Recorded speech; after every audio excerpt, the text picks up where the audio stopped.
Being aware of your finances is the first step in building wealth. Stop for a moment and ask yourself, how much money do I have in my pocket at this very moment? If your answer is, I have no idea, then it's time for budgeting. By the end of this video, you will know exactly how to make a budget that will put you in charge of your money. Managing the small amounts is the basis for managing the big ones. It's a matter of habits. The same bad habits you have with a few $100s are amplified with larger sums, and this can lead to big financial problems. Learning to master each dollar prepares you to responsibly manage larger and larger sums, putting you on the path to a stable and prosperous financial life. Let's go. When it comes to budgeting, one of the most common questions is, should I be super detailed or can I keep it simple? The truth is that both approaches are fine. With the detailed budget, you have more control over the money, you can recognize small wastes, but it takes more time and is difficult to maintain in the long run. The simple budget, on the other hand, it is easy to manage, great for beginners, but it is less precise and offers less optimization. Instead of creating endless categories, focus on 3 simple categories: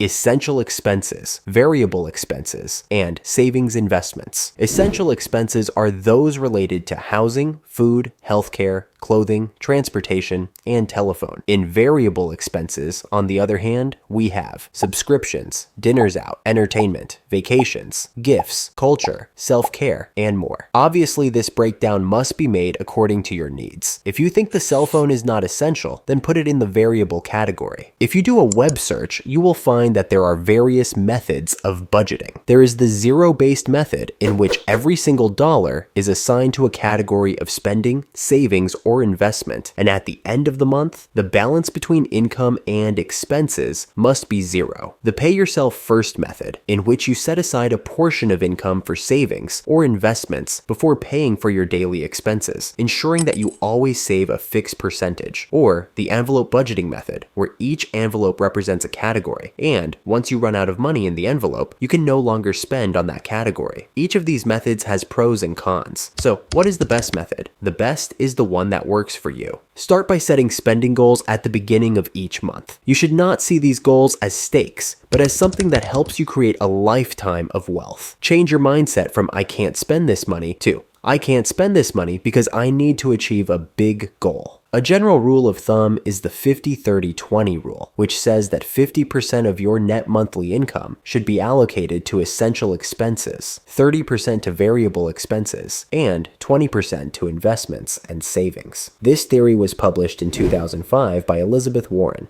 in a different context than today, with different inflation and cost of living. So change these percentages slightly to suit your needs. Just don't do 50% video games, 30% pizza, and 20% beer. This is the file I use to do budgeting. I'll put the link in the description for you to download it. As you see, it is divided into 3 sections: your income, the goal you set, and your monthly expenses. In the first part, you have to enter your income after taxes. Let's pretend you have a monthly salary of $4,000. According to the 50-30-20 rule, these will be your monthly goals. Now, what you need to do is track your expenses for each of these categories. If you use credit cards, you can look inside your bank statement. Otherwise, if you use cash, it may help to take a picture of your receipt and file it. Now, you might wonder, does it make sense to track even minimal expenses, such as a $2 coffee at the bar? The answer is yes, at least for the first few months. You quickly realize how even a mere $1 a day can add up. If, for example, you have 1 coffee a day, you might find yourself spending up to $60 at the end of the month, which for some might seem like a modest amount, but for others might be significant. In case you have debts, they fall under the savings and investments category. An effective method to pay off a debt is what is called snowballing, where you focus all your energy on paying off the smaller debt, and only after you have eliminated it, move on to the larger debt. This will give you the motivation to continue.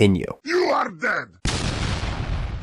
Also, try to save at least 20% of what you earn. Warren Buffett once said, "Don't save what you have left after spending, but spend what you have left after saving." So save first and then spend, and not the other way around. Aim to have at least 6 months of lifestyle in the bank. If you have a $2,000 a month lifestyle, your goal is to have $12,000. Ideally, you should have the main account where your salary is credited, and another separate account where you automatically transfer 20% of your salary. And please note, I said a separate account, maybe in a different bank. This is because if your emergency money is in your daily checking account, you will always be tempted to spend it. This way, you will have no excuses. After tracking your budgeting throughout the month, it is critical to do a review to see if you are on track. Take a moment to review all your expenses and compare them with the budget you set. Ask yourself, did I stick to my budget? Were there any unexpected expenses that I could have avoided? Where did I spend more than expected? In the second section, I have also included a progress tracker that tells you whether you are on track with your goals or have not met them. If you have not met them, you need to make changes for the next month. In the summary section, you find the annual total income, the annual total expenses, and the net total for each month, which is the money you have left. If you follow the zero-based method, this value must be 0. If it is positive, it means that you have saved more or spent less than planned. If it is negative, it means that you have spent more than your income. Then you need to revise your spending categories